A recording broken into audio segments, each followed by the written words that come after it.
Next question 146. What is the size of paramecium? Paramecium యొక్క size ఎంత ఉంటుంది? Paramecium యొక్క సైజు ఎంత ఉంటుంది? ఎంత ఉంటుంది పారామీషియం యొక్క సైజు? 0.25 మిల్లీమీటర్స్. 0.25 మిల్లీమీటర్స్ యొక్క సైజు ఉండడం జరుగుతుంది.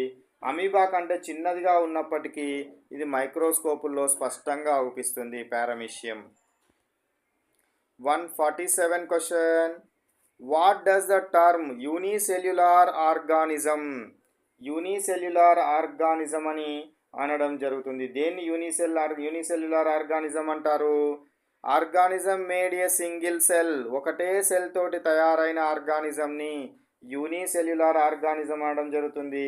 ఎగ్జాంపుల్ ఏంటివి? Amoeba, paramecium and bacteria.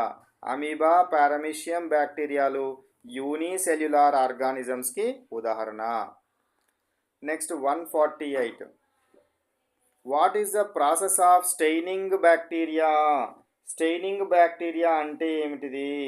So some bacteria on a slide, heat slightly, add crystal violet, wash, dry, observe under microscope. So ఇక్కడ అంతా డిఫరెంట్గా ఇచ్చినాడు. స్టెయినింగ్ బ్యాక్టీరియా అంటే ఏమిటి అంటే, మైక్రోస్కోప్లో నుండి మనం చూసేటప్పుడు ఆ బ్యాక్టీరియా యొక్క కణాలు కానీ బ్యాక్టీరియా కానీ సరిగ్గా అగుపియకపోతే దాన్ని ఏం చేస్తామంటే దాన్ని కొంచెం కలర్ పూసి అగుపించే విధంగా చేస్తాం. దాన్ని ఏమంటారు? స్టెయినింగ్ అని అనడం జరుగుతుంది. దాన్ని ఏమంటారు? స్టెయినింగ్ అని అనడం జరుగుతుంది. సో 148 క్వశ్చన్ నేను ఎట్లా ఎక్స్ప్లెయిన్ చేసినా అట్లా ఎక్స్ప్లెయిన్ చేసినా సరిపోతుంది.